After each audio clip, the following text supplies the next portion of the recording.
Bonjour tout le monde et bienvenue à un autre épisode de Total Idiot, l'émission numéro 1 chez les abonnés Patreon de Total Idiot.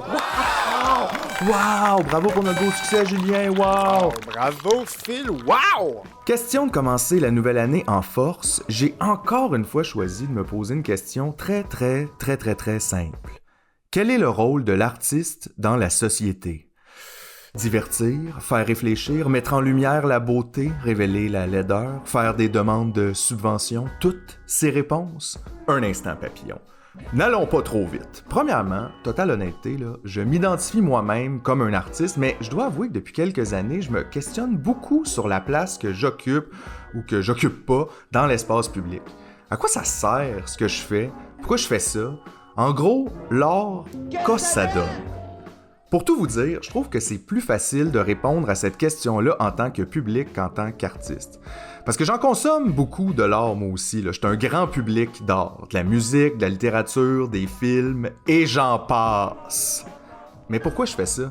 Parce que ça me fait du bien, j'imagine. Ça me sort du concret un peu pour me plonger dans l'imaginaire, mais aussi, je trouve que ça me fait grandir moralement et émotivement. Je trouve que l'art a cette capacité-là de nous enseigner sur l'insaisissable, sur qui on est, sur ce qu'on ressent et sur pourquoi on existe. En 2023, une des œuvres qui m'a le plus touché et fait réfléchir, c'est un jeu vidéo qui s'appelle Mario Golf 64. Imagine quelqu'un qui dit ça pour vrai. Non, le jeu s'appelle Disco Elysium. Pour ceux qui n'ont pas joué à ce jeu-là et qui n'ont aucune idée de quoi je parle en ce moment, je laisse Wikipédia vous l'expliquer à ma place.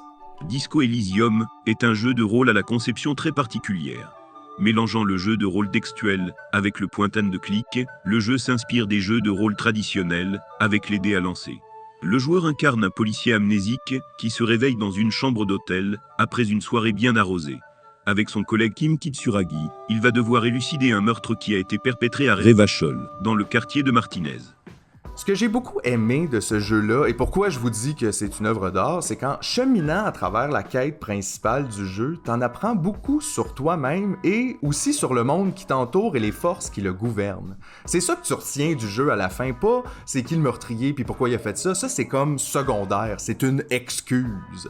En tout cas, tout ça pour dire, c'était vraiment très bon. Si vous n'avez pas déjà joué, je vous le conseille fortement. Mais là, on dirait que je sais plus trop pourquoi je vous parle de ça. En tout cas, tu sais, des fois, on parle puis on se perd un peu. C'est pas grave, ça arrive à tout le monde. Fait que, sais-tu quoi? Ok, moi, je vais fumer une bonne cigarette, ok? Puis après ça, on commence l'épisode. Yes, sir! Je me trouve tellement intelligent en ce moment. Mon nom est Philippe Signa et vous jouez à Victo Elysium.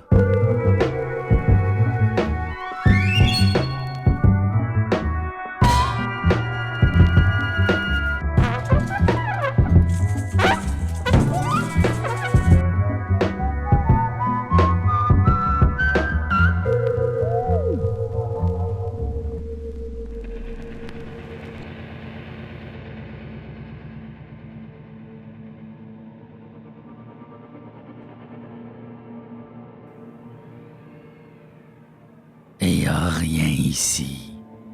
Pas de couleur, pas de forme, pas de texture, pas de son, rien.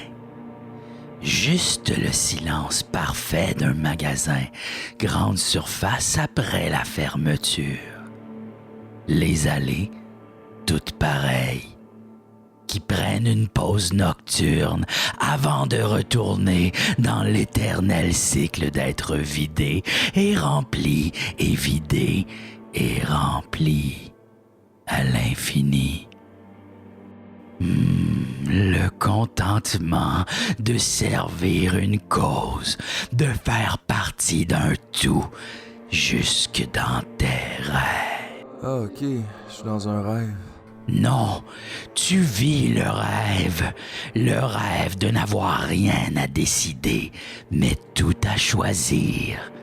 Participer à l'économie, c'est la liberté ultime. Tabarnak, c'est bien déprimant. Une lumière apparaît, d'abord toute petite, comme un grain de sel sur le dos d'un corbeau. Rapidement, elle prend de l'expansion. Elle est maintenant de la grosseur d'une ampoule, mais très brillante. Elle fait mal aux yeux. Continuer à investiguer ce phénomène mènera assurément à plus de douleur. Oh non, pas plus de douleur, s'il vous plaît. Il n'y a aucune douleur ici, juste le calme rassurant du capital qui se concentre. La divinité de la multiplication des virgules. La douce caresse de la main invisible du marché. Ferme ta gueule! La colère est puissante. Elle peut réveiller les montagnes qui dorment. Mais qui voudrait se réveiller d'un si beau rêve? Trop tard. La lumière est trop forte. Tellement forte qu'on l'entend. Elle dit... Aïe, qu'est-ce que c'est ça? Qu'est-ce qui se passe? Oh mon Dieu! Il est 9h du matin? Mais pourquoi mon cadran sonne à cette heure-là? Je me réveille jamais aux aurores de même. Oh, trop tard, là. Je suis réveillé. Let's go, la routine matinale. Le rectangle vitré tient parfaitement dans une seule main. D'un habile mouvement de pouce, tu entres le code de 6 chiffres et appuies sur l'icône pour ouvrir l'application. Bon, qu'est-ce qui se passe de bon sur Instagram aujourd'hui? Un chat, un autre chat, quelqu'un loin un chalet, un chat mais handicapé. Nous avons la culture à cœur, mais... Ah, qu'est-ce que c'est ça? C'est qui pose ça? C'est Antoine? Antoine Larocque, artiste visuel. Tu le connais, mais tu sais pas tout à propos de lui. Tu devrais le googler. Mais là, pourquoi je devrais le googler? C'est comme ça qu'on enquête. Première étape, on google. Hein? Ok, gars, je le google, là. Antoine... Sur l'écran, un article daté d'hier, le 13 décembre 2023, dans la Nouvelle Union, titré en gros « Atoll, Antoine Larocque vole la vedette de l'activité bénéfice ».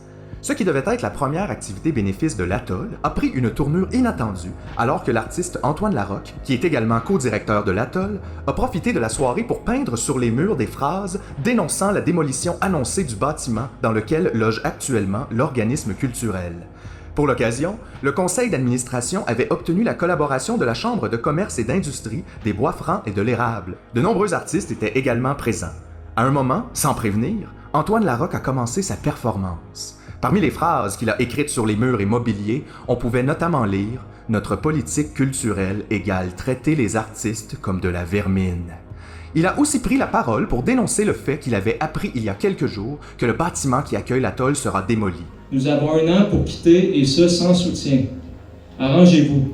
Une sortie marquée qui en a mis plusieurs mal à l'aise. Du côté de la ville de Victoriaville, le maire Antoine Tardif, mis au courant des événements, a fait la déclaration suivante.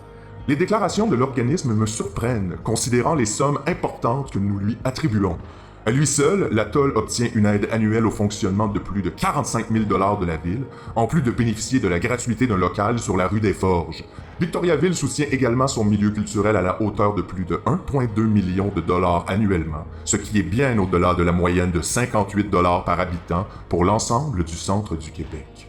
Le bâtiment de l'atoll, qui appartient à la ville, a atteint un niveau de désuétude avancé et nos équipes travaillent avec l'organisme pour sa relocalisation prochaine. Bien qu'il s'agisse d'une organisation culturelle autonome, la ville continuera de collaborer professionnellement avec ce dernier tout au long de ce processus de relocalisation. Du côté du conseil d'administration de l'Atoll, un communiqué a été diffusé le lendemain après avoir enlevé de Facebook les photos et la déclaration de l'artiste. Elle explique qu'Atoll est en effet en processus de relocalisation et l'événement du 12 décembre avait comme objectif de créer des liens avec la communauté d'affaires et municipale. À cela, le communiqué ajoute que le Centre tient à préciser que cette intervention artistique est une initiative personnelle de l'artiste et non pas un projet porté par le Centre. Le communiqué se termine par des excuses à toute personne qui aurait pu se sentir visée directement. Du côté de la directrice de la Chambre de commerce, Stéphanie Allard, bien que surprise de la tournure de la soirée, elle a expliqué que la Chambre cherche à mettre en lumière l'art et la culture et que les revendications faites par l'artiste à l'Atoll n'allaient pas la décourager à poursuivre ses efforts. Il y a des façons de faire les choses. a-t-elle commenté. Ça ne nous empêchera pas de faire d'autres projets du genre. A-t-elle terminé, en ajoutant qu'elle s'assurerait toutefois, à l'avenir, d'avoir le déroulement précis de l'événement auquel la Chambre de commerce collaborera. Wow, ok, ça brasse à Victo, le maire, pis tout. Mais là, je fais quoi avec ça, là? T'es une police. Hein? Tu devrais enquêter. Ben, je suis pas une police, là. On est tous un peu une police. Bon, ok, je suis pas une police, mais j'avoue que ça m'intrigue un peu, cette histoire-là. Je pourrais peut-être comme enquêter là-dessus puis faire un épisode avec ça. Oui, parce que t'es un peu une police. Non, merci. Regarde, anyway, je connais rien là-dedans. Là. Je sais même pas c'est quoi un centre d'artiste, tu sais. Si tu veux savoir quelque chose que tu sais pas, tout ce que t'as à faire, c'est le demander à quelqu'un qui le sait. Ok, c'est logique, mais comment moi, je suis censé savoir qui sait ce que moi, je sais pas? Hein? Google, innocent. La réponse, c'est toujours Google. Ah, ouais, Google. Ok,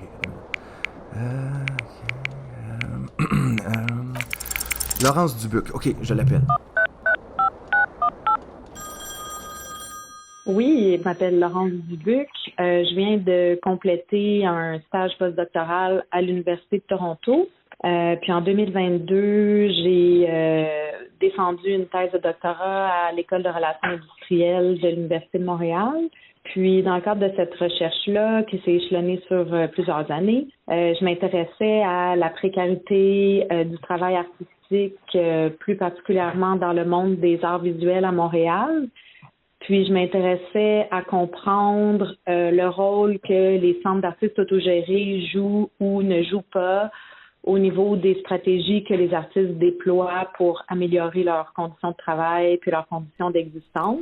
Laurence me semble extrêmement surqualifiée pour répondre à mes questions très de base, comme par exemple, c'est quoi un centre d'artistes autogéré? Grosso modo, c'est un organisme à but non lucratif qui va soutenir différentes activités qui sont essentielles à la production artistique. Qu'on parle, par exemple, de la recherche, de la création, de la production, de la diffusion, etc. Il y a, par exemple, des centres qui concentrent leur mandat sur la diffusion. D'autres ont des mandats plus mixtes qui vont prendre en charge diffusion et production, par exemple. Les centres d'artistes autogérés, c'est aussi généralement des petites structures. En moyenne, on parle de 6 salariés par centre au Québec, là, qui travaillent pas d'ailleurs tous et toutes à temps plein. Mm-hmm.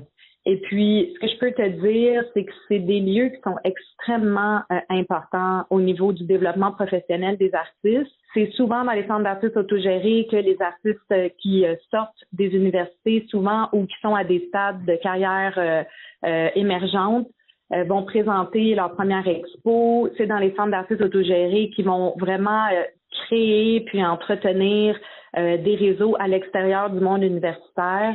C'est super fréquent pour les artistes d'aller faire du bénévolat dans un centre, surtout quand ils débutent leur carrière.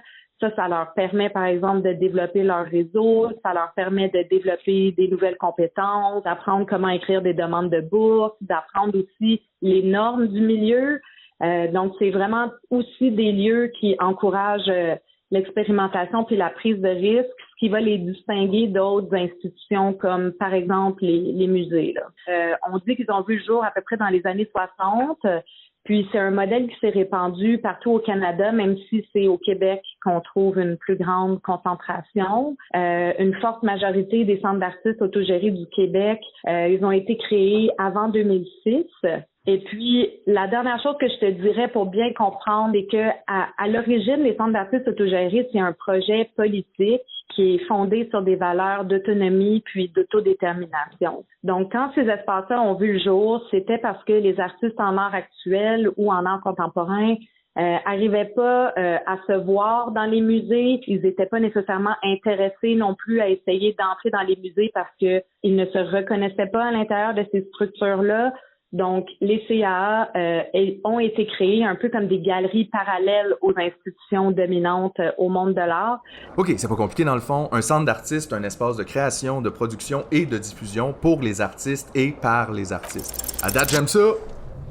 Et là, c'est quoi les chances? Le RCAAQ, qui est le regroupement des centres d'artistes autogérés du Québec, a publié un communiqué le 15 janvier 2024 pour dénoncer les conditions salariales précaires dans les centres d'artistes. Comme c'est spécifiquement son domaine de recherche, j'ai demandé à Laurence si la situation était si pire que ça. Je te dirais que la précarité est bel et bien toujours présente à la fois pour les artistes et pour les centres d'artistes. Et oui, la situation est vraiment particulièrement difficile. Je sais pas si c'est quelque chose que tu as remarqué dans les dernières semaines, mais il y a eu beaucoup de prises de position, de prises de parole, d'artistes, de regroupements artistiques, justement pour dénoncer là, ce qu'on pourrait appeler une crise de financement dans le secteur artistique et culturel. Donc, du côté des structures artistiques, là, des centres d'artistes, mais aussi de l'ensemble des organismes artistiques culturels, il y a eu, par exemple, des compressions budgétaires chez Patrimoine canadien en 2023 de 3%. Ça affecte quand même un nombre important d'organismes, même si les centres d'artistes autogérés sont pas directement touchés par ça. Ça affecte l'écosystème au grand complet. Depuis la pandémie, il y a eu une hausse super importante de l'inflation. Tout coûte plus cher en termes de matériaux, mais le coût de la vie a aussi augmenté de façon très importante. Puis les organismes ne sont pas donc capables d'augmenter les salaires parce que leur budget, il y a comme une dépréciation de la valeur de leurs subventions parce que leurs montants sont stabilisés à des niveaux pré-pandémiques quand leurs dépenses ont augmenté. Mais pour les artistes, c'est sûr que il y a différentes expressions de leur précarité, puis il y a différentes sources aussi. Là. C'est sûr que les artistes ont des revenus qui sont faibles. Ils ont aussi un accès qui est très limité à la protection sociale parce qu'ils travaillent pour la forte majorité comme travailleurs indépendants. Par exemple, les critères d'éligibilité pour le programme d'assurance-emploi, ça rend l'accès très difficile aux artistes qui cumulent souvent des emplois pour subvenir à leurs besoins. Puis le fait aussi que les opportunités de travail soient beaucoup plus limitées par rapport au nombre de personnes qui s'identifient comme des artistes professionnels, c'est sûr que d'un point de vue structurel, ça contribue à maintenir les artistes là, dans une situation de précarité et de pauvreté. Là. Fait qu'en gros, ça va mal à l'atelier, comme ça va mal à la shop, mais il n'y a pas de shop, il y a un atelier. Anyway.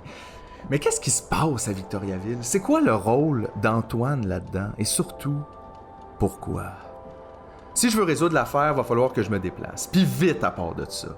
Avant que les preuves, comme les toiles, sèchent. Bon, première étape. Où est mon soulier?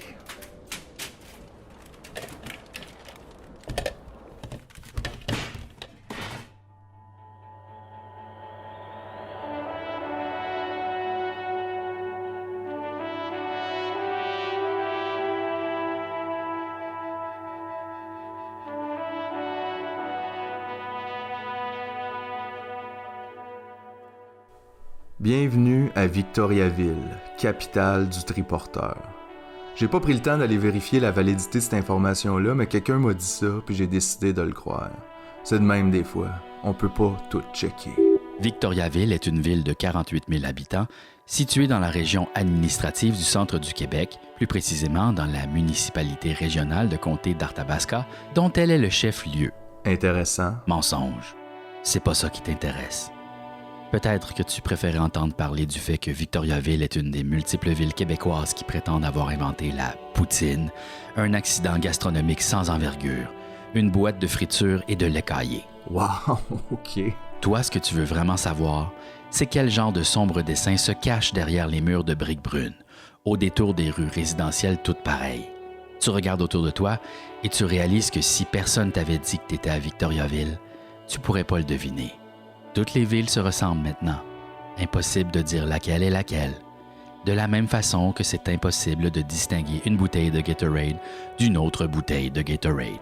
Le vent froid me souffle d'en face. Je viens juste de débarquer du char. Julien et son ami Mick m'ont déposé au centre-ville, puis là, ils sont repartis. Eux autres, ils avaient juste une idée en tête, aller faire les magasins d'occasion de la région. Ces deux gars-là sont toujours en train de chercher des vinyles rares, des VHS weird, puis des chapeaux de fantaisie. Comme on dit, chacun son popsicle. Moi, mon popsicle, c'est la cigarette. Fait que j'en fume une bonne devant le centre d'artistes avant de rentrer. Après 2-3 puffs, je me sens un peu plus intelligent, fait que je me risque à lire la plaque devant l'immeuble. C'est la définition du mot atoll, le nom du centre. Atoll, nom masculin. Récif corallien annulaire des mers chaudes enfermant un lagon communiquant avec la haute mer. Je lance mon botch au vent puis je rentre dans l'immeuble. Ça ressemble à une galerie d'art sans le petit côté élitiste qu'on retrouve là des fois. Plancher de bois, grands espaces lumineux, murs blancs. À l'intérieur, Antoine est occupé aux préparatifs du vernissage d'une expo qui débute ce soir. L'artiste s'appelle Morgane Clément Gagnon. Son projet s'appelle « Comme chez moi ». À l'intersection entre la photographie et la performance, l'artiste explore avec humour les pratiques du portrait et de l'autoportrait, avec un intérêt spécifique pour le kitsch, le costume, la mise en scène et la cyberculture dominée par l'image et les écrans. Par tous ces murs, il y a des grands selfies de Morgane dans différents costumes, sur différents matériaux. Il y a même un tapis à l'entrée qui est un autoportrait. C'est la première fois de ma vie que je marche sur une œuvre d'art. Par chance, je venais juste d'enlever mes souliers. Après quelques bonjours et comment ça va échanger avec un sourire, Antoine m'emmène tout au fond de la galerie, dans l'atelier qui lui sert aussi de bureau. Adjacente à l'atelier, il y a une petite pièce meublée avec un lit simple et une toilette. Alors c'est ici la vie des arts. L'atelier, c'est une grande pièce rectangulaire avec des toiles partout, empilées les unes sur les autres, comme des vinyles dans des boîtes de vinyle, mais en plus gros. Je me demande si Julien a trouvé un vinyle à son goût. Si oui, c'est sûrement une affaire pas possible. L'album d'une école secondaire de 1972 ou quelque chose du genre. Mais c'est pas le temps de partir dans ma tête. Il faut que je reste ici. Une des toiles de l'atelier attire ton regard. C'est un clown avec une coupe champignon qui te regarde droit dans les yeux. Sur la toile est écrit « Séparer l'homme de l'œuvre ». Un frisson me traverse le dos. Tout ça est très à propos. Un peu trop même. Je dépose mon sac, je m'assois, puis je pars l'enregistreuse. Ok, raconte-moi encore l'histoire, mais du début. Ce qui est arrivé, c'est que... Tu sais, moi, j'étais à Montréal depuis un bout de temps, puis... j'aime bien Montréal, là, mais j'avais le goût de quitter la ville. C'était compliqué d'avoir des espaces d'atelier qui fitaient avec ce que je veux faire, puis ça coûtait trop cher, tout ça. Fait que j'avais dans la tête de quitter Montréal, puis j'avais pris cette décision-là. Puis moi, j'étais sur le conseil d'administration aussi. Okay. Puis là, tout d'un coup, ils cherchaient quelqu'un, puis ils trouvaient personne. Ça a duré comme une semaine ou deux. On avait des rencontres pour parler de ça. Puis là, j'étais juste comme, hey, je vais la prendre, moi, la job, puis ça va juste être une étape pour quitter Montréal, là, puis voir qu'est-ce que je fais après. Fait que c'était vraiment ça. Moi, j'avais pas l'intention, pas en tout, de faire cette job-là. Là. Ça faisait une couple d'années que j'étais capable de vivre de mon art, puis que j'avais pas eu de job pis tout. Puis là, il y avait comme une période où il se passait moins d'affaires. Fait que j'étais comme, je vais prendre ça. Puis en plus, je connais bien la place. Ça fait longtemps que je suis autour. C'était pas stressant. Puis mettons, co-directeur d'un centre d'art, ça représente quoi en heures comme travail par semaine? Ben, en fait, moi, j'étais payé... Là, je parle au passé. Là. Ouais. C'est 20 heures par semaine. Il y a 2 postes en partiel ici. OK. Puis juste pour le fun, ça représente quoi le salaire qui est offert pour ça? C'était genre 20$ de l'heure. Genre 380, je pense, par semaine. Quand même, c'est pas la mer à boire. Moi, c'est parce que j'ai comme pas vraiment d'autres référents. J'ai pas eu tant de jobs que ça. Fait que pour moi, c'était comme 21$ de l'heure, tu sais, c'est malade, mais après tu parles à des amis qui ont des vrais jobs, c'est comme, Chris, c'est de la petite merde, là. Puis aussi, un moment donné, je vois mon talon de paie, puis combien que je fais par mois, puis t'es comme, Chris, je fais moins en bas de la PCU, pas mal, là. Ouais. 1200$ par mois, multiplié par 12 mois, égale 14 400$ par année. Tu sais, c'est un choix aussi de travailler temps partiel. Ouais. Tu sais, pour continuer à travailler sur mes affaires. Fait que t'as accepté ça quand, ça, ce job-là? Au printemps, j'ai commencé au mois d'avril. Printemps 2023? Ouais. Puis déjà, comme mettons, à la base, quand t'es arrivé, je sais pas, c'est quoi vos contacts avec la ville? En avez-vous beaucoup, peu? C'est quoi l'étendue de votre relation? Moi, c'était très limité, là. J'ai eu une visite du bâtiment à faire parce qu'il y avait une nouvelle personne à la culture qui était engagée, puis il faisait le tour des organismes. Puis il m'avait demandé de faire une visite de la place, puis de leur présenter un peu notre mandat, puis tout ça. Puis sinon, une fois de temps en temps, il fallait que j'écrive un courriel parce que des fois, il y avait des projets en lien avec la ville ou... Mais vraiment... pas beaucoup. Quelques courriels par mois max, là. Rien de compliqué, là. Puis là, après, donc, une couple de mois de ça, c'est cet automne que vous apprenez que le bâtiment va être détruit, le bâtiment qui appartient à la ville. Ouais. Ils vous annoncent ça comment? En email? Non, mais c'était comme... on le savait depuis plusieurs années que c'était dans l'air. Mais il n'y avait aucune date. C'est comme dans les prochaines années, le bâtiment va être démoli. Tu sais, nous autres, à quel point on n'était pas au courant, on a fait notre programmation jusqu'en 2025. OK. Puis ils nous ont répété ça plein de fois, puis ils nous ont même accompagnés dans des démarches de relocalisation que inquiétez-vous pas, on est avec vous autres là-dedans, on fait ça avec vous autres, puis c'était ça le discours. Fait que vous étiez pas vraiment stressé de ça? Non, c'est ça, Chris, on est avec nous autres, puis on s'en à cœur, puis fait que c'est ça. La vibe change. Moi, à un moment donné, je me suis comme rendu compte quand j'ai eu des échanges avec le monde de la ville, puis c'était encore cette rengaine-là de « Ah, on est là-dessus, on va vous redonner des nouvelles bientôt. » Puis j'étais comme là, ben, ça fait comme crissement longtemps que c'est ça, là, d'après. T'sais, je le voyais dans le ton aussi que ça se passait pas, mais j'étais comme... OK. Puis là, on a eu une rencontre avec la ville que c'est nous qui a demandé à les rencontrer pour avoir des nouvelles de ce qui se passait. Puis fait qu'on les a rencontrés le 7 décembre 2023. Puis là, c'est ça, ils nous ont expliqué la situation que le bâtiment, il fallait qu'on aille quitter dans 1 an, fait que d'ici décembre 2024. Puis aussi, tout ce qu'ils nous disaient par rapport à la relocalisation qui allait nous aider, ben que c'était pas leur... je sais pas, c'était pas leur responsabilité, puis que c'est ça. Même, c'est vrai qu'eux autres, légalement, la ville, ont pas à s'engager dans ces démarches-là, tu sais. Fait que, tu sais, il vient juste nous expliquer ça, tu sais. Mais c'est quand même un changement de ton. Total. Par rapport, puis, fait qu'ils vous présentent ça le 7 décembre. Ouais. Fait que vous sortez de là, j'imagine, un peu découragé, un peu... Découragé, parce que, tu sais, eux autres, ils nous disaient, tu sais, on vous offre aucun soutien particulier, mais, tu sais, vous pouvez... présentez-nous un projet à la ville, puis tout ça, puis on va pouvoir vous aider. La seule affaire, c'est qu'ici, nos ressources sont tellement limitées que de s'engager dans ces... c'est vraiment compliqué là, de monter un projet de relocalisation. C'est parce qu'on n'a pas les ressources, là, c'est beaucoup de travail. Vous êtes 2 employés temps partiel. Ouais, avec toute une programmation. Oui, c'est ça, vous avez d'autres jobs à faire, là, c'est pas ça votre job? Ouais, c'est ça. Fait que, moi, déjà dans la rencontre, je leur ai dit qu'ils venaient de tuer le centre en nous annonçant ça. Puis ça a été quoi la réaction à ça?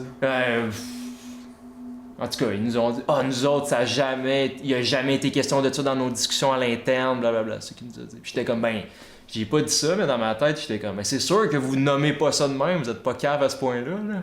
Mais en même temps, vous savez qu'en n'aidant pas quelque chose qui... Parce que c'est ça, déjà, clairement, vous roulez pas sur l'or, là, clairement. Là. Comment vous générez de l'argent ici? C'est quoi la... la plus grande partie, c'est une bourse de la ville de 35 000 $. Par année? Par année. Tu sais, là-dessus, il y a un barème au Québec qui s'appelle CARFAC. C'est, mettons, pour des expositions normales, là, exposition solo, c'est 2200 $ par personne, tu sais. Fait que là, tu sais, il y a plus que 10 000 $ de notre budget qui passe là-dedans, plus payer nous autres, plus payer, plein de gars. Tu sais, je veux dire, 35 000 $, c'est pas grand-chose. Le budget de la ville de Victoriaville pour 2023, c'est 110,5 millions de dollars. Antoine parle de 35 000 $, la ville dit 45 000 $, mais OK, mettons 45 000 $. Sur le budget total de la ville, ça correspond à 0,0004%. Pour mettre ça en perspective, si tu fais par exemple 14 400 $ par année, 0,0004%, c'est l'équivalent de dépenser 5,76 ou le prix d'une bouteille d'eau au dépanneur. Gros luxe. En plus de ça, on a quelques bourses pour des projets qui viennent du Conseil des arts, puis des affaires entre... ça aussi, c'est vous autres qui s'occupez de ça? Ouais, c'est ça, c'est glissement de la job, ça, là. Puis ça, c'est pas nécessairement des choses qui sont reconduites à chaque année, là. C'est comme il faut refaire des demandes à chaque fois. Tout le temps. Fait que, c'est ça, en gros, c'est vraiment la ville qui finance, t'sais. Mais l'affaire, c'est que, tu sais, pour... tu sais, de la manière que ça fonctionne, là, c'est que... OK, nous autres, on commence à faire les démarches, on va visiter des locaux, on en trouve un qui a de l'allure. Là, après, il faut monter un plan. Faut le présenter à la ville. Si eux autres, ils l'acceptent, ils vont le présenter au conseil. Tu sais, il y a tout un petit processus. Fait qu'imagine, tu sais, toi, tu demandes, mettons, à quelqu'un qui a un bâtiment de faire comme « Hey, ça nous intéresse vraiment, mais attends 4 mois. » Ouais, c'est ça. Ouais. Puis nous autres, là, si ça tombe à l'eau, il faut recommencer. Ouais. Tu sais, avis d'expulsion en 1 an, c'est pas beaucoup. Tu sais, il y a eu d'autres cas au Québec où, tu sais, des fois, si t'as 2-3 ans...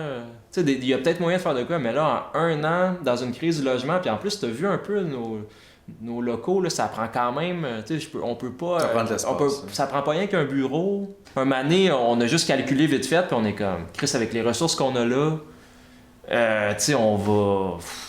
c'est ça fait juste pas de sens que ça de marche s'embarquer pas, ouais. là-dedans, tu sais. Puis ça, la ville le sait dans un sens. Il y avait aucun autre local à vous proposer? Parce que la ville doit quand même posséder plusieurs bâtiments, j'imagine. Ben, de ce que je comprends, c'est qu'il y a vraiment comme une pénurie à ce niveau-là. Même j'ai parlé à du monde dans d'autres organismes à but non lucratif. Puis tout le monde est comme, Chris, ils ont pas rien. Tu sais, c'est comme saturé, là. Mais dans ce sens-là aussi, justement, ils ont pas rien. C'est pas un peu weird de laisser un des bâtiments que t'as dépérir à ce point-là? Ouais. Tu sais, y a-tu des lacunes, clairement, peut-être de la part de la ville au niveau de l'entretien de ces édifices publics? Je pense que c'est quand même... Moi, je pense complètement, mais ça serait eux autres de le dire aussi. Là. Oui, ben... Mais honnêtement, tu sais, c'est arrivé quelquefois là, où on a eu besoin de la ville pour des petites crises de gogos, puis tu sais, on le sent qu'on est vraiment pas prioritaire. Puis tu sais, je parle de... Tu sais, une année, il y avait une souris. Tu sais, je veux dire, tu sais, il y a des rongeurs dans la bâtisse, on les appelle, puis... On dirait que déjà d'entrée de jeu, c'est comme bon débarras ce bâtiment-là. Ah, anyway, il va être démoli. Les premières fois que je suis venu ici, adolescent, là, il y avait des chaudières partout, là, parce que le plafond est coulait. Ça fait genre... Je sais plus, mais en bas de 10 ans, là, parce qu'ils l'ont fait là, peut-être 3-4 ans le toit. Puis ça coule encore. Hey, ça, c'est quelque chose. Il y a, mettons, au moins 3-4 personnes qui se connaissent pas du tout, qui m'ont dit « Hey, ça sent moisissure ». Tu sais, qui ont des drafts de tout ça, genre des artistes qui étaient ici. Moi, on dirait que je le sens pas, mais...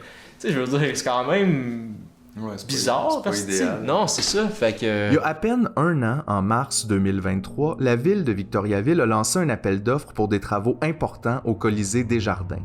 Je cite l'article du 23 mars 2023 trouvé sur le montvicto.com, un site internet fiable pour l'actualité victoriavilloise. Je cite. Les 10 travaux consisteront au remplacement de la dalle de béton réfrigérée. Ceux-ci font partie de l'entretien général du Colisée Desjardins et visent à remplacer la dalle originale du bâtiment en opération depuis 1981. On procédera aussi à la modification de l'entrée des joueurs alors que la ville a indiqué qu'elle allait installer une porte double pour une plus grande ouverture et créer un portique. Les travaux sont prévus en 2024 et le budget réservé au plan quinquennal d'immobilisation est de 3 millions de dollars, couvrant les services professionnels et les travaux. Ça prouve deux choses. Premièrement, la ville de Victoriaville est capable d'entretenir son parc immobilier adéquatement quand il est question de hockey. Après tout, c'est la ville natale de Jean Béliveau. Le gentleman. Et deux, si tu fais 14 400 $ par année, va falloir que tu travailles pendant 209 ans pour te payer une dalle de béton d'Arena. Mais là donc, la ville vous avertit que vous avez 1 an pour quitter l'immeuble sur la rue des Forges, puis qu'il va devoir être démoli, et du même souffle, elle vous apprend que c'est pas sa responsabilité de vous prêter assistance.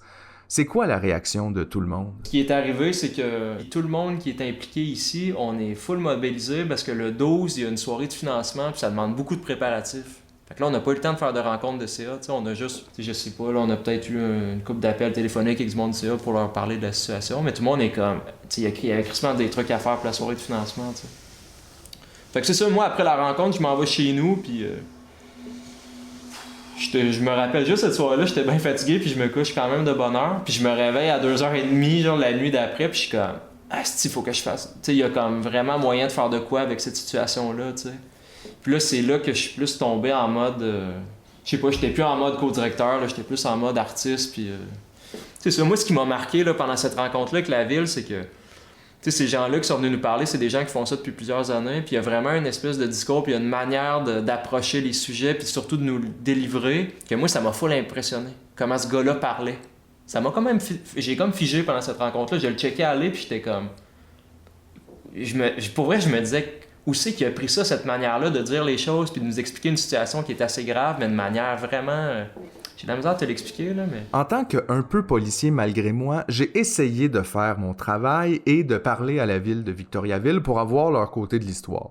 Malheureusement, toutes mes demandes d'entrevue ont été refusées. As-tu essayé de leur donner des coups de matraque? C'est ça qu'une police ferait, en tout cas. Ils m'ont envoyé un seul message pour commenter la situation. Bonjour, Monsieur Signan. C'est moi, ça.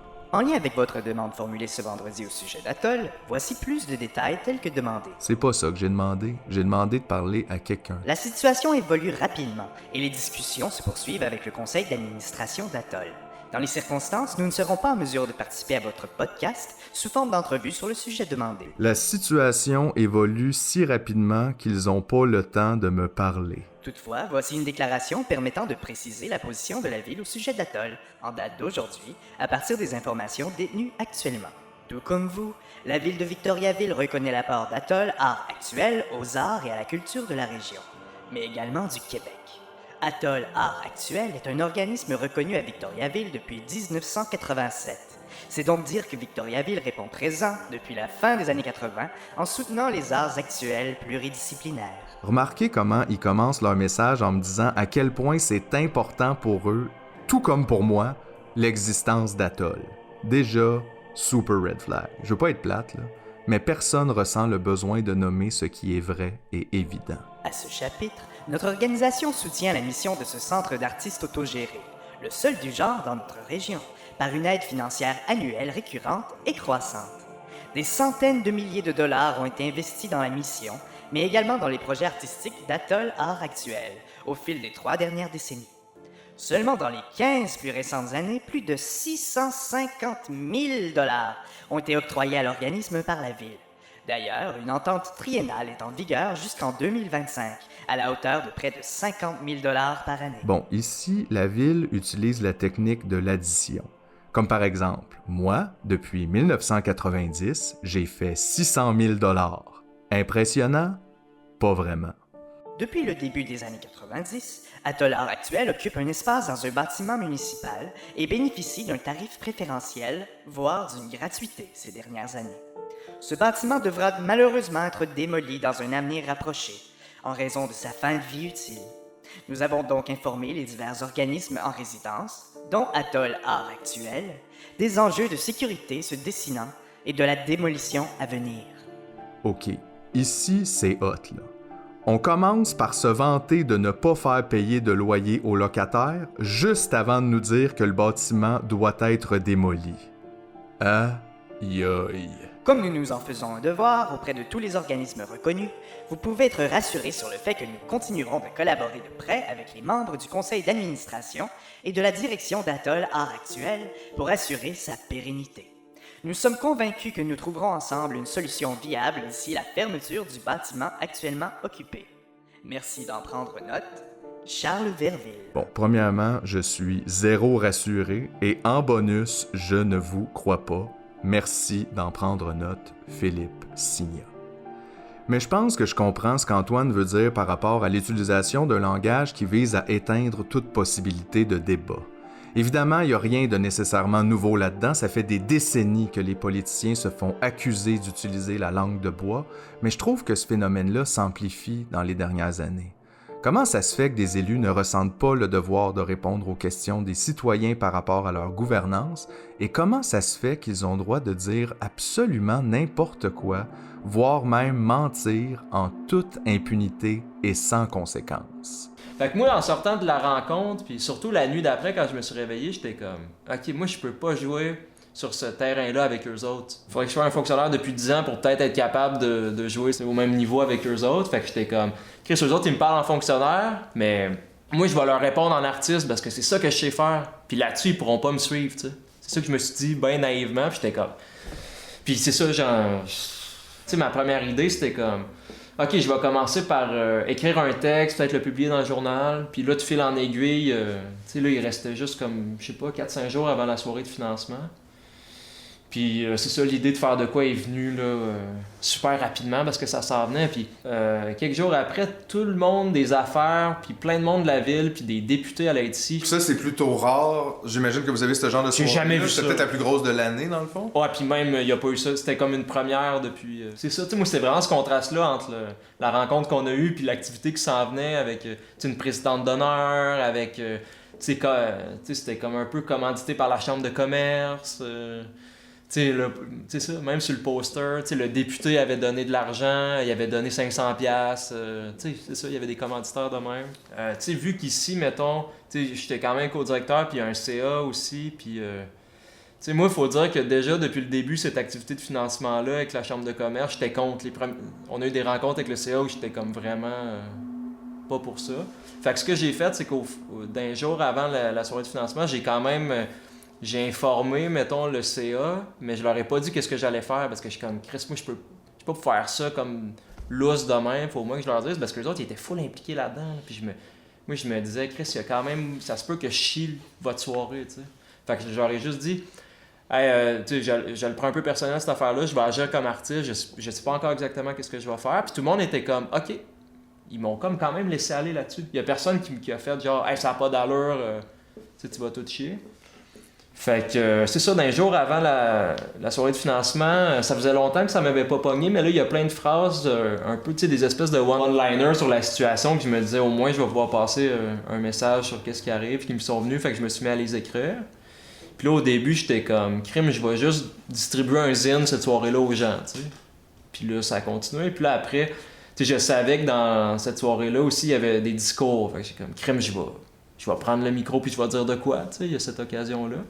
Puis là, quelques jours encore, mettons la veille ou 2 jours avant, j'étais comme, Chris, je vais juste prendre un pot de peinture puis je vais écrire certaines des phrases ces murs, tu sais. Fait que, tu sais, c'était ça l'idée en gros, mais ça, le CA était pas... Spécifiquement au courant? Non, c'est ça. Dans la journée, mettons, à partir de 9h le matin jusqu'à... Je pense que le monde était convié à partir de 5h. Okay. Ici, il y a plein de monde pour préparer ça. Là. Ouais, ça grouille. Ouais, c'est ça. Puis moi, je vois ça aller, puis j'ai une liste de tâches aussi à faire. Mm-hmm. Mais dans ma tête, il y a juste ça qui spin de faire comme... Tu sais, moi, en tout cas, ça prenait toute la place dans ma tête, là, parce que j'ai pas l'habitude de faire un discours ou de faire des trucs devant le monde. Fait que ça me stresse un peu. Puis j'ai hâte de voir la réaction. Fait que c'est ça, le monde arrive, puis ça commence à se remplir. Puis j'avais demandé à une de mes amies de faire des photos, puis un autre de mes amis de filmer ça. Fait qu'eux autres, ils arrivent, puis là, j'attends qu'il y ait assez de monde dans la place. Puis peut-être une demi-heure avant les discours, moi, c'est ça, j'ai mon atelier dans le bâtiment ici. Fait que je suis juste allé prendre un pot de peinture puis un pinceau. Puis c'est ça, je suis sorti, mettons...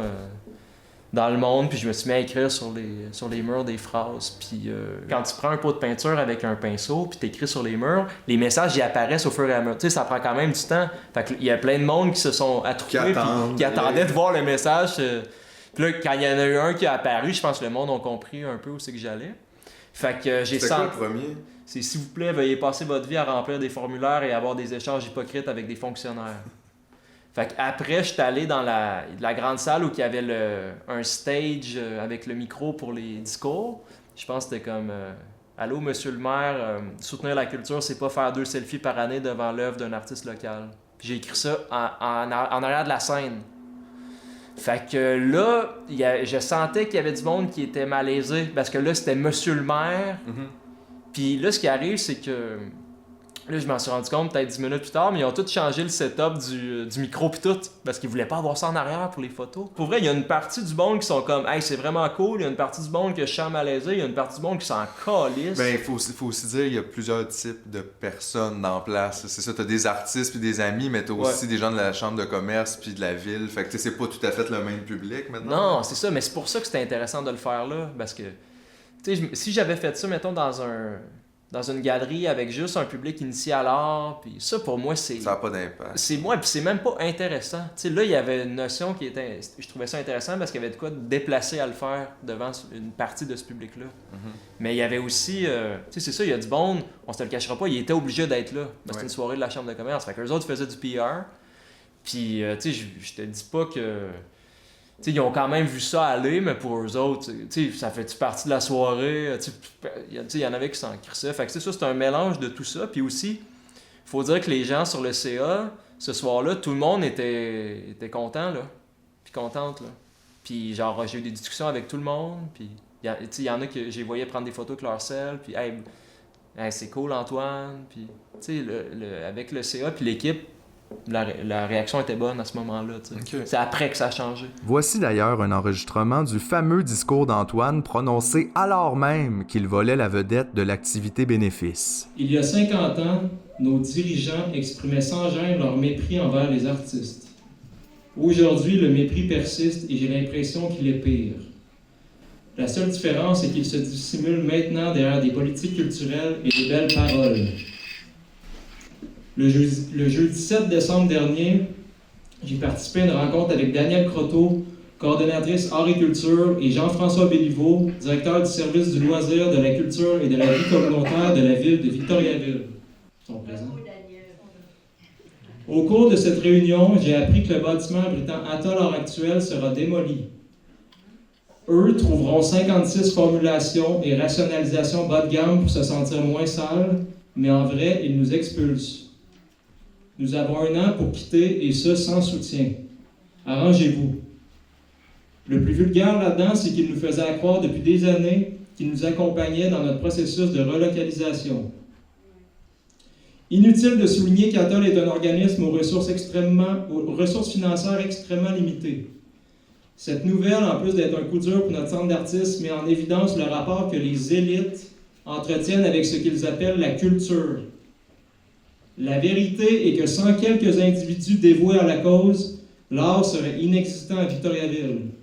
Demandez à Dominique Laquerre, artiste et fondatrice du Centre d'art Jacques et Michel Auger, ou à Michel Levasseur, fondateur du FIMAV. Comme par hasard, ces 2 individus étaient présents à la fondation du Grave, l'ancêtre d'Atoll, en 1985. Inspiré par le dévouement des personnes que je viens de vous nommer et des décisions des personnes impliquées à la ville, décisions qui me semblent précipitées et injustifiées envers la communauté artistique de la région et du Québec, je déclare que d'ici à la démolition du bâtiment, je vais utiliser la situation et les infrastructures d'Atoll à l'heure actuelle comme matériau de base d'un projet artistique et de prise de parole publique. Ce projet se fera en étroite collaboration avec Alexandra Tourigny-Fleury, amie, historienne de l'art et co-directrice d'Atoll à l'heure actuelle. En terminant, je tiens à préciser que mes actions au cours de la prochaine année ne visent en aucun cas les personnes à la ville impliquées dans cette décision, les fonctionnaires, les politiciens, les politiciennes municipaux, de manière personnelle. Par contre, je questionne la structure et le rapport de pouvoir qu'ils et elles incarnent face aux arts. L'art est une zone d'indiscipline et d'inconnu. C'est pourquoi la plupart des politiciens effrayés essaient de le contrôler. Vous êtes mieux de vous lever de bonne heure.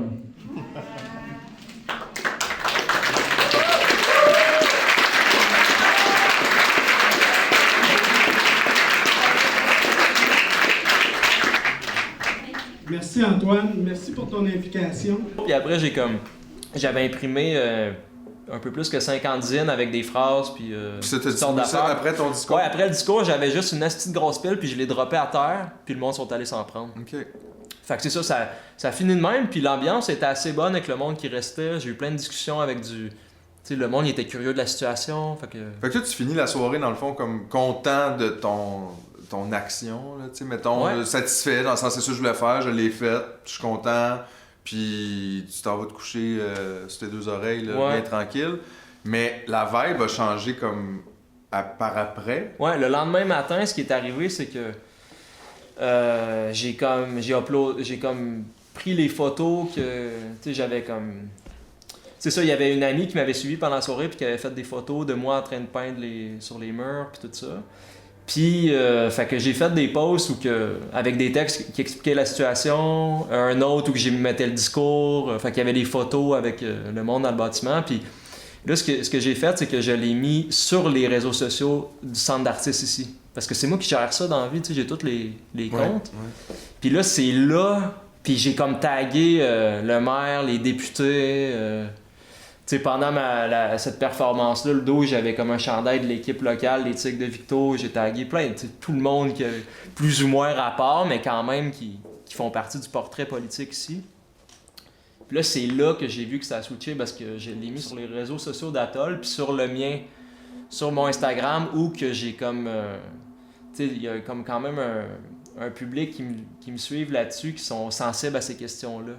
Fait que là, j'ai mis ça, puis là, il y a juste eu... on a une discussion de groupe du CA, puis là, il était comme « Ah ouais, tu publies ça sur notre compte? » Puis j'étais comme... Ben pourquoi pas? Ben moi, j'étais comme « Ben oui, j'ai l'impression que ça va amener du monde à connaître le centre. » Puis personne n'a rien dit. Ça reste OK, mais l'affaire, c'est que, mettons, même dans les textes que j'ai mis sur les réseaux sociaux, je prenais la responsabilité de tout ça. Puis je disais que c'était comme... Tu sais, c'était en rien... c'était pas une décision de groupe, du conseil d'administration, puis tout ça, tu sais. Mais là, c'est ça, eux autres, ils ont comme... Déjà là, ça a comme changé un peu parce que ce qui est arrivé, c'est que vu que j'ai tagué tout le monde, tu sais, le maire tout ça, là, c'est une petite ville ici, il y a du monde de la mairie qui se sont mis à appeler directement, puis Puis en capotant, là, je vais le dire. Là. Moi, j'ai pas entendu ces conversations-là. Là. Mais t'as eu, j'imagine, le retour après. Ouais, puis t'as bien senti que ça les a fait changer peut-être un peu d'énergie. Là. Total. Puis là, mettons, en après-midi, là, il y a aussi le journal local qui voulait faire un article. Fait que là, il demandait l'avis d'Atoll. Fait que là, le CA s'est comme rassemblé, puis ils ont écrit... Moi, je l'ai pas lu non plus, mais il y avait un communiqué qui défendait un peu mon droit de faire ça comme artiste, mais qu'eux autres s'en détachaient puis ils s'excusaient aussi, mais tu sais que c'était encore une fois une action personnelle, mais est-ce que tu mettais toi-même de l'avant aussi, là, c'était pas...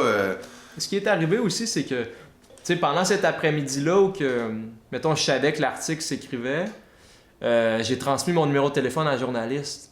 J'étais comme, Chris, qu'elle m'appelle, tu sais, que ça t'a...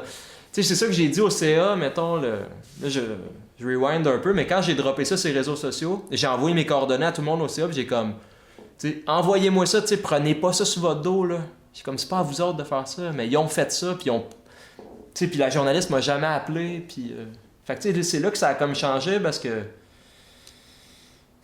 Ben, c'est ça, tu sais, il y avait comme une espèce de... Tu sais, pour moi, c'est rien, puis c'était un peu ridicule, mais, tu sais, eux autres, ils ont pris ça quand même.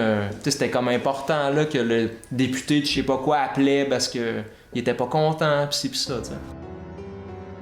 13 décembre, le lendemain de la soirée de financement, il y a beaucoup de choses qui se passent. Premièrement, Antoine fait un post sur Instagram. Ensuite, la présidente du CA d'Atoll démissionne. La même journée, l'article que je vous ai lu au début de l'épisode est publié. Dans cet article, la journaliste a recueilli les propos du maire, de la directrice de la Chambre de commerce et du CA d'Atoll, mais n'a pas parlé à Antoine le sujet principal et le titre de son article. Toujours le 13 décembre, des élus municipaux contactent des membres du CA d'Atoll en privé et bien qu'on ne connaît pas le contenu de ces conversations, on peut s'en douter, considérant le volte-face que plusieurs personnes vont faire dans les prochains jours. D'ailleurs, pour vous donner une idée de ces messages, Détective Pikachu, qui travaille avec moi, a réussi à mettre la main sur un courriel envoyé à Atoll par la directrice de la Chambre de commerce, Madame Stéphanie Allard. Ça va comme suit. Bonjour. Ayant un CA cette semaine, je vais devoir revenir sur les événements du 14 décembre.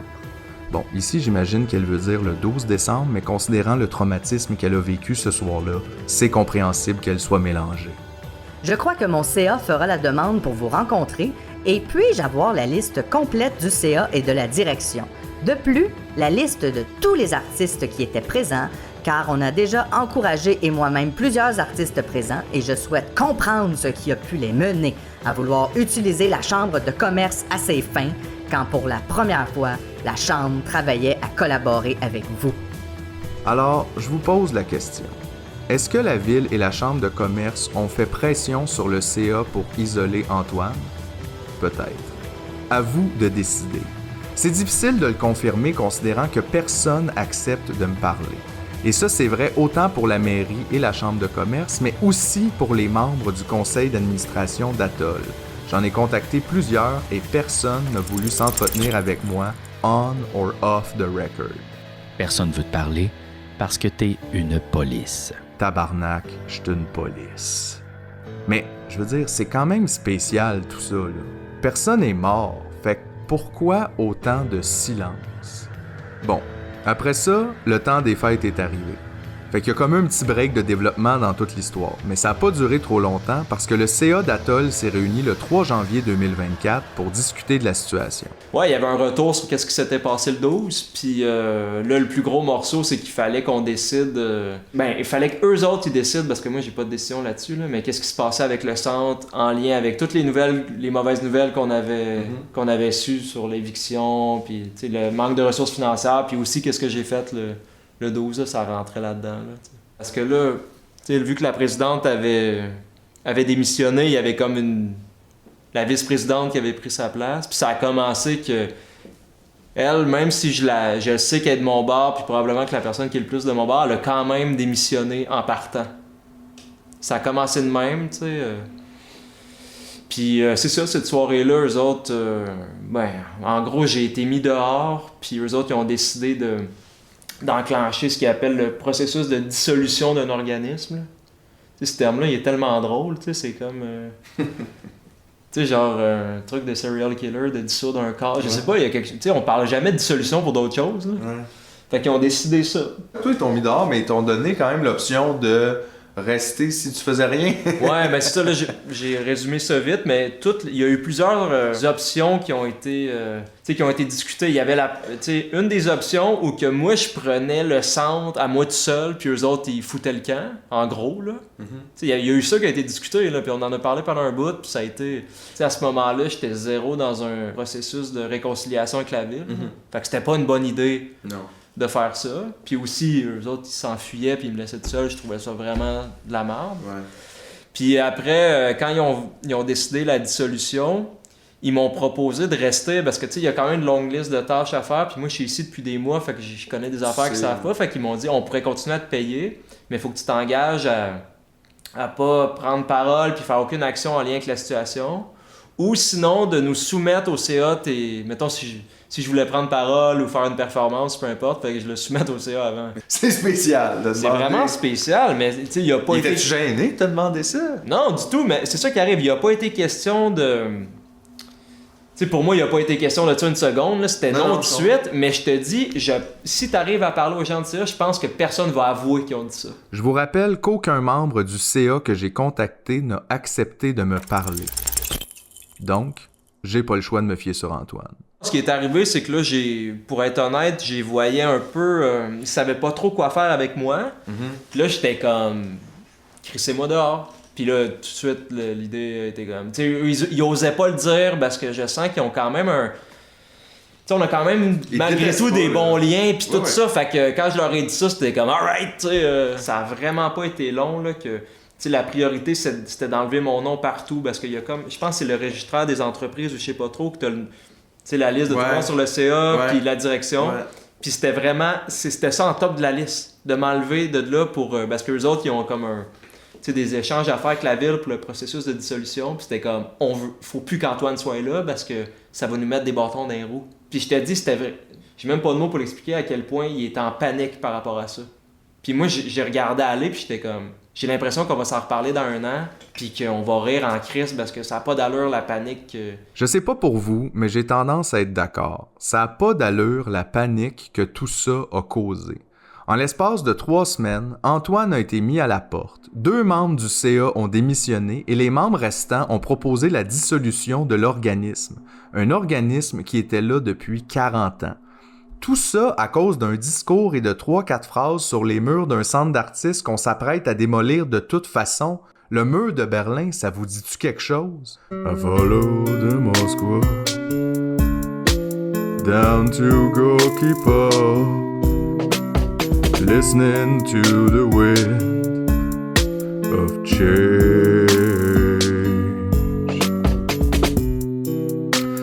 An August summer night, soldiers passing by, listening to the wind of change.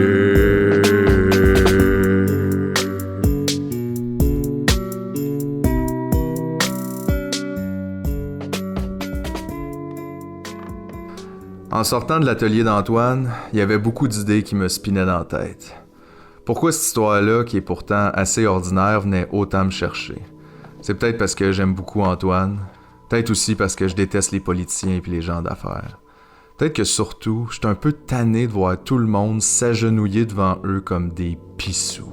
En marchant de l'atelier vers la sortie, tu passes devant un fauteuil sur lequel est écrite la phrase suivante. « Nous avons la culture à cœur, mais... » Mais, on a les artistes dans le cul. Question de me changer les idées un peu, je fume une cigarette devant l'atoll avant d'aller rejoindre Julien et Mick qui sont revenus de leur chasse au trésor puis qui mangent une bouchée au restaurant du coin, chez Maxime. Je commande un cheese puis une frite avec un coke pour souper. C'est pas bon, mais c'est pas dégueu non plus. Sur ton apron de papier, il y a une publicité de triporteur. 15% de rabais. C'est la capitale du triporteur. Julien m'a rapporté un cadeau, une casquette noire sur laquelle il est écrit Patrick Huard en lettres jaunes. Je me demande ça fait combien de temps que cette casquette-là existe. Combien de gens l'ont portée. Puis moi, quand je la porte, j'ai-tu un bonus de charisme? Après avoir mangé, on est retourné à l'atoll pour le dernier vernissage de la dernière exposition de son histoire. Il y a plusieurs dizaines de personnes qui se sont déplacées ce soir-là, mais aucun membre du CA. Pendant que Julien et Mick s'affairent un casse-tête géant d'un selfie qui fait partie de l'exposition de Morgane, je me promène à travers la petite foule puis je regarde les gens déambuler, s'arrêter devant quelque chose puis se demander c'est quoi ça, en sachant très bien qu'il n'y a pas vraiment de réponse à cette question-là.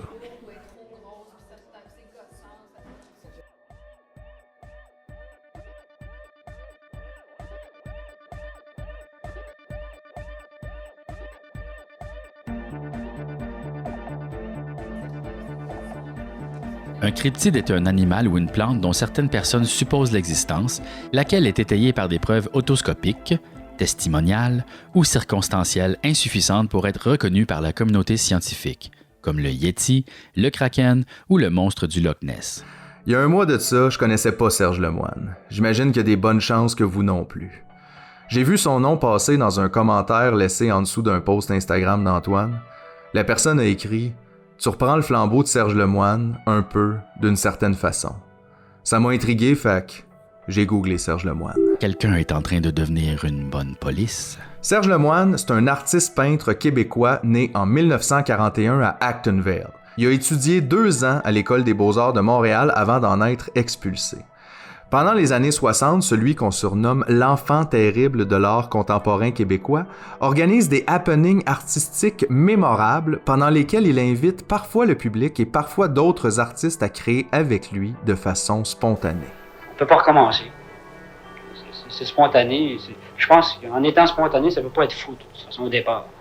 Si on prévoyait, ce serait en partie fou. Pendant 10 ans, de 1969 à 1979, Serge Lemoine va utiliser seulement 3 couleurs pour peindre, le bleu, le blanc et le rouge. Pendant cette période, il va produire sa série de toiles la plus connue, Bleu, Blanc, Rouge, un hommage au club de hockey Les Canadiens. Hot dog du Forum, petit pain Weston, saucisse Maple Leaf, relish ou moutarde. C'est tout. Avec Coke, ça aide à mieux passer. J'en ai mangé 4. Mardi 23 novembre, Canadien 3, Philadelphie 0, La Fleur 2 buts. Rendre l'art accessible à tous et sortir les artistes québécois de l'ombre, c'est les 2 combats qui seront menés de front par Serge au cours de sa vie. Il se présente même 3 fois aux élections, en 1970 au provincial pour le Parti poétique québécois et au fédéral en 79 et en 84 pour le Parti Rhinocéros. En 1978, Serge hérite de sa maison d'enfance à Actonville et il décide de la transformer en œuvre vivante. Ses murs deviennent pour lui un grand canevas, au grand déplaisir de la municipalité d'Actonville qui va même jusqu'à le traîner en cour. L'artiste va devoir se rendre jusqu'en cour supérieure pour protéger sa maison, qu'il qualifie d'œuvre d'art en progression, ce que la justice reconnaîtra en 1993. En 1998, à l'âge de 57 ans, Serge Lemoine décède des suites d'un cancer. Lui qui a été pauvre toute sa vie, ses tableaux font maintenant le bonheur des collectionneurs qui se les vendent et revendent des centaines de milliers de dollars. Je cite. Une de ses toiles consacrée à Ken Dryden s'est vendue l'automne passé à plus de 300 000 $, avec entre autres la superbe exposition inaugurée en 2012 à l'Espace Création Loto-Québec. Serge Lemoine est plus que jamais reconnu pour son talent. C'était un personnage plus grand que nature qui mérite tout à fait ses honneurs. En 2023, la ville d'Actonville lance l'année Lemoine, afin de souligner le 25e anniversaire de décès de l'artiste valois et aussi, j'imagine, pour célébrer les 30 ans de la fin de leur bataille juridique. Je cite. Pour ce faire, une programmation d'activités culturelles de juillet 2023 à juin 2024 honorera la mémoire et l'art de Serge Lemoine, artiste en art visuel contemporain de renommée internationale. Coudon, c'est-tu juste moi ou... Les artistes, on les aime pauvres ou morts. En date d'aujourd'hui, le 24 janvier 2023, voici où on en est. Antoine a non seulement perdu son emploi comme co-directeur du centre, le CA lui a aussi demandé de remettre les clés du bureau, de peur, j'imagine, qu'il écrive encore sur les murs et que la directrice de la Chambre de commerce demande tous les noms des artistes qui existent dans la région. Sarcasme. Le dernier refuge des personnes pudiques et chastes quand l'intimité de leur âme est grossièrement et intrusivement envahie. Fédor Dostoïevski. Antoine pense déménager à Québec dans les prochains mois pour aller rejoindre sa blonde puis essayer de se refaire un nid quelque part. J'imagine qu'après tout ça, il doit pas se sentir trop bienvenu à Victoriaville. En tout cas, si c'était le cas, je le comprendrais. Pendant ce temps-là, le CA d'Atoll a annoncé une assemblée générale qui va se tenir le 29 janvier prochain dans leurs locaux. Dans leur publication, ils parlent des 3 options qu'ils vont présenter aux membres ce soir-là. Option 1, la dissolution d'Atoll et la fermeture complète de l'organisme. Option 2, la mise en dormance d'Atoll pour une période d'1 an ou le temps nécessaire pour former une nouvelle équipe administrative, réviser la mission du centre et établir un plan de relocalisation. Option 3, la reprise immédiate du CA par des membres intéressés à relever les défis présents. Bon, moi j'ai pas de boule de cristal, fait que j'ai aucune idée de ce qui va se décider le 29 janvier, mais j'ai comme l'impression que l'espoir has left the building. Et qu'à moins d'un simili-miracle, le résultat risque d'être la fermeture d'Atoll d'une façon ou d'une autre. Mais si c'est le cas, ça serait quoi les conséquences de ça? Laurence? Ben c'est ça. Écoute, je connais pas la situation particulière du milieu de Victo puis des environs, mais je pense sincèrement que quand une structure comme un centre d'artistes autogéré disparaît, surtout quand c'est le seul centre d'artistes autogéré de la région, je pense qu'on peut réalistement s'attendre à ce que ça provoque une certaine déstabilisation de l'écosystème qui pourrait nuire d'un côté au développement professionnel des artistes de cette région-là, mais aussi de l'autre côté à la vie culturelle puis à l'attractivité du territoire plus globalement. Et ça, je trouve ça très particulier de ressentir que les gens du conseil municipal ou de la ville de Victoriaville ne réalisent pas ça ou ne prennent pas ça en considération. C'est extrêmement important que les artistes qui habitent dans les régions du Québec aient accès à des infrastructures pour présenter leur travail dans des conditions professionnelles. C'est pas normal que les artistes doivent se déplacer dans les grandes villes pour avoir accès à ces infrastructures-là. Puis c'est tout aussi important pour les citoyens de Victoriaville puis des environs d'être exposés à du travail artistique de qualité tel qu'on le présente dans les centres d'artistes autogérés. Et là, finalement, est-ce que tout ça est la faute d'Antoine? La ville aimerait bien ça qu'on pense ça, en tout cas. La chambre de commerce aussi. Mais la vérité, c'est que c'est plus facile de le blâmer lui que d'assumer qu'on s'en calisse bien depuis le début des artistes puis de leur petit centre de niaiseux. Je sais pas ce que ça vous fait tout ça, si ça vous fait quoi que ce soit. Je trouve que dans cette histoire-là, qui est somme toute assez banale, on retrouve toute l'indifférence collective par rapport à l'effritement de notre culture. Comme une berge battue année après année par les vagues du capitalisme qui s'acharnent à reprendre tout le territoire qui appartient encore à cette essence de vivre qui existe en nous, qui n'est pas monnayable et qu'on ne peut pas faire fructifier et revendre pour remplir les poches d'actionnaires. J'ai demandé à Antoine comment il se sentait par rapport à tout ça. C'est toute la situation ici est comme vraiment, je trouve même le bâtiment, tous les événements des derniers mois par rapport à Atoll est vraiment à l'image de notre rapport à l'art au Québec. Moi, c'est ça que je vois, c'est ça qui me frappe là-dedans. Tu parles de c'est juste le bâtiment décrépitude, le rapport à la ville, à quel point que tout le monde s'en crisse, tu sais.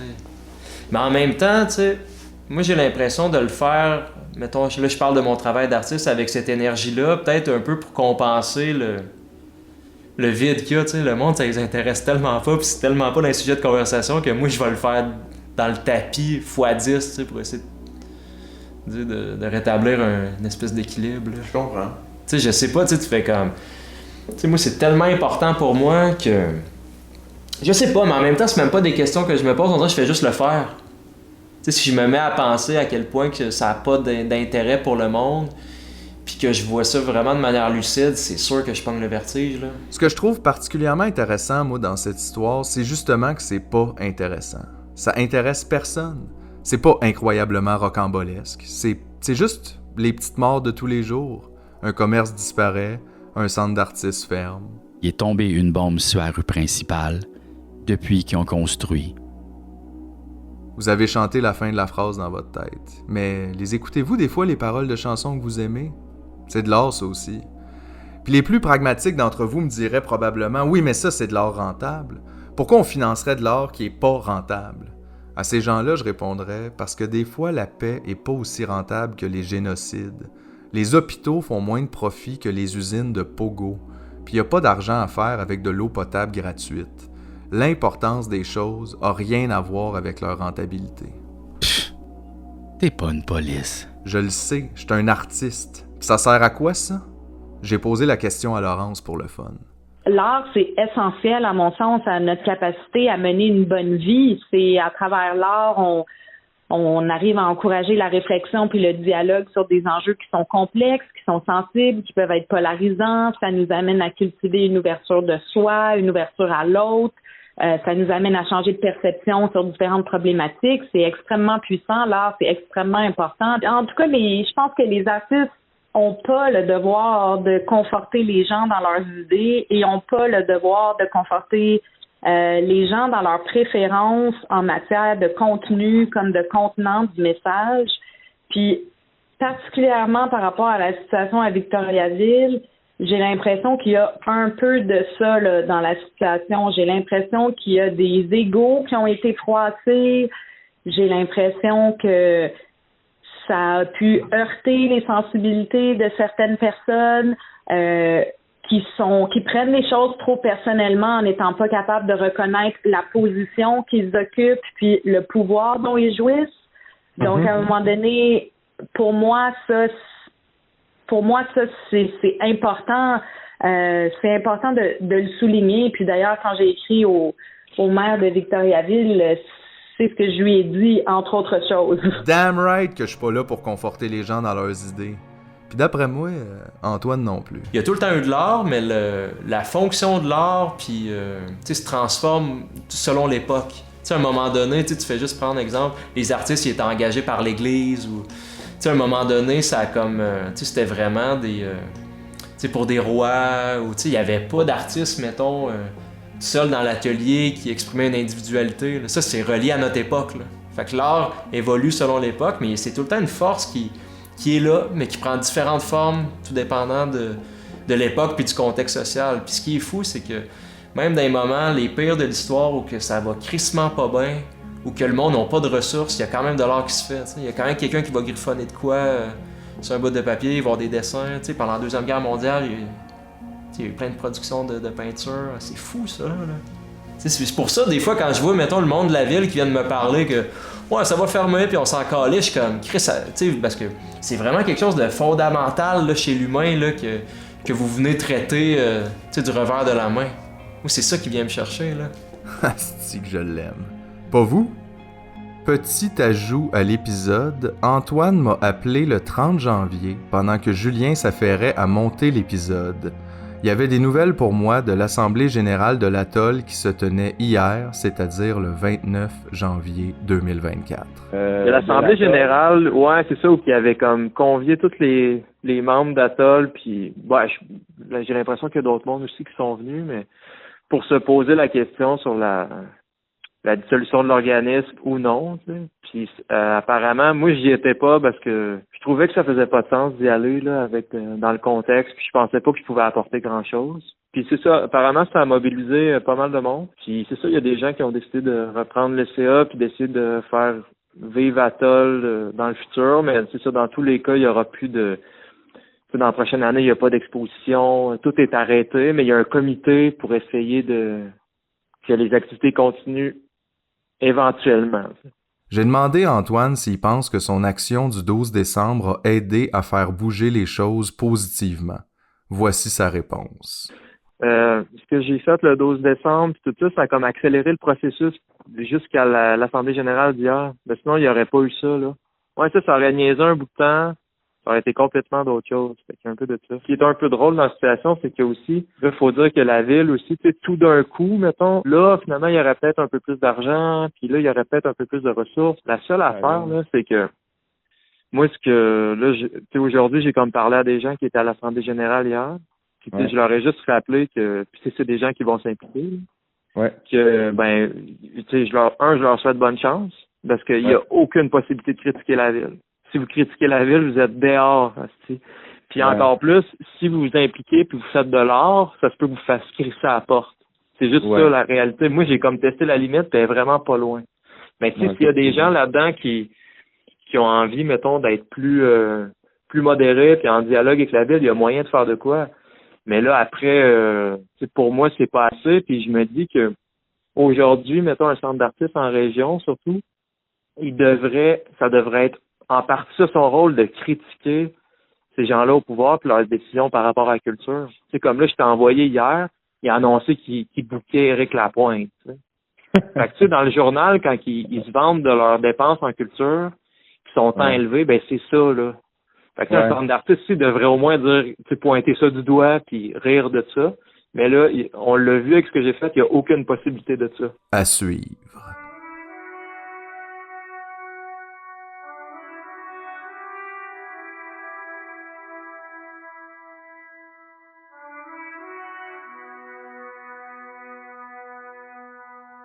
Pour Noël cette année, ma blonde m'a donné une toile d'Antoine. Je capotais.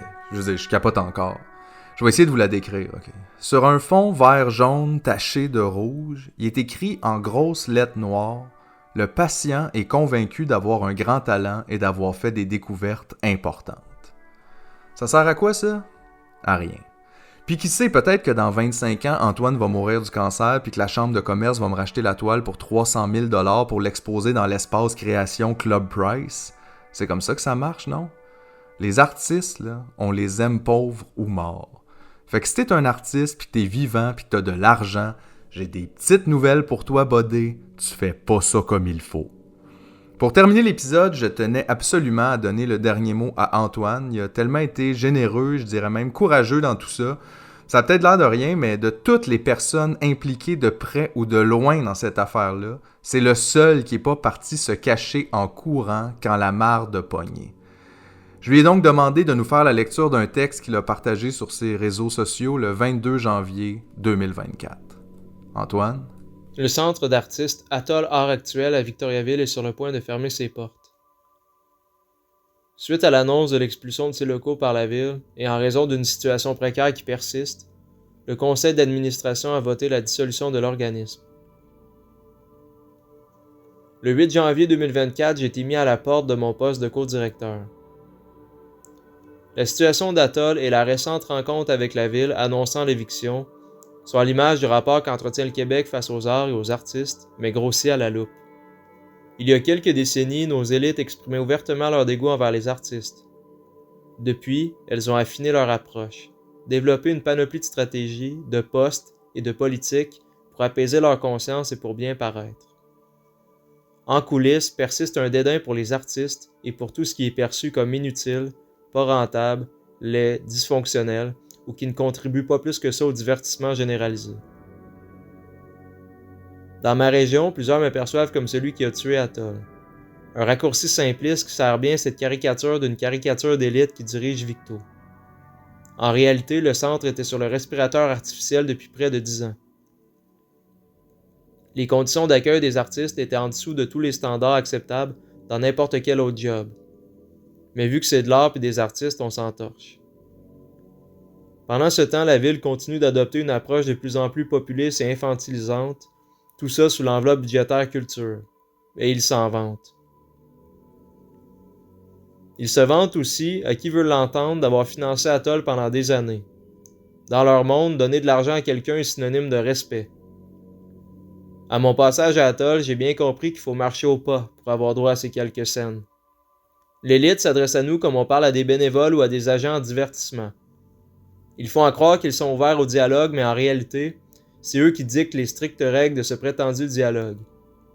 Traiter les artistes avec si peu de respect est un des symptômes d'une société qui méprise le vivant. J'aimerais leur rappeler que ce sont les artistes qui mettent encore un peu de vie ici et qui empêchent que le monde tourne à vide.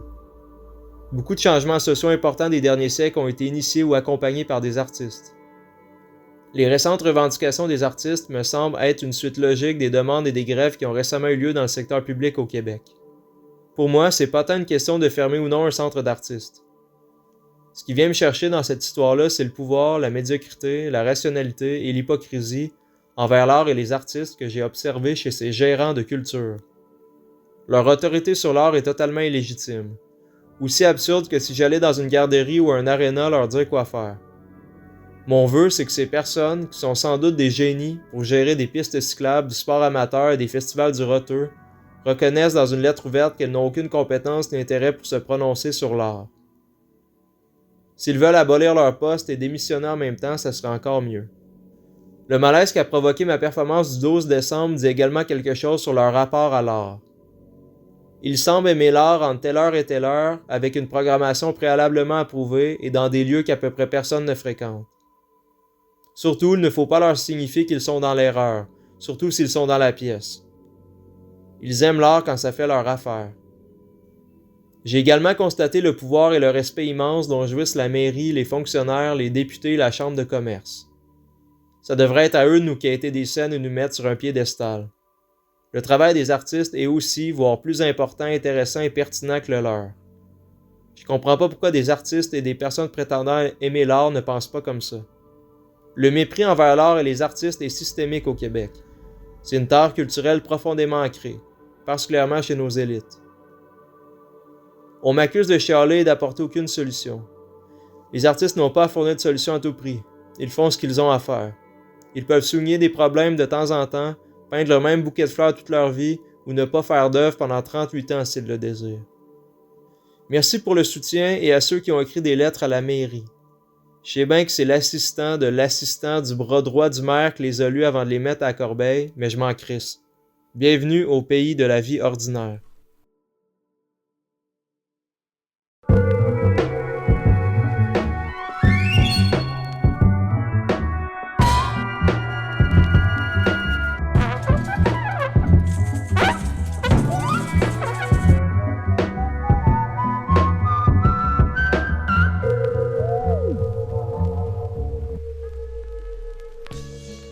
C'est le temps des remerciements!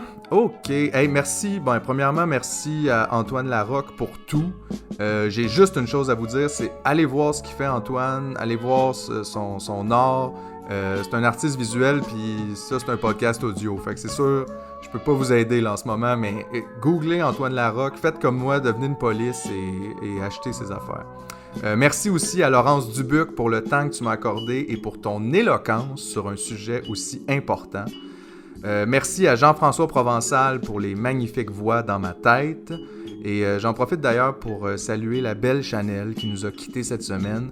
Chachou, il y aura toujours des frites pour toi au paradis des chiens. Je t'envoie tout mon amour. Un merci tout spécial aussi à Mick Boisvert pour le lift jusqu'à Victo et de s'être occupé de Julien pendant 3 heures pendant que moi je travaillais. Merci aussi à Robert Kurwitz, le pluridisciplinaire estonien pour l'univers de Disco Elysium.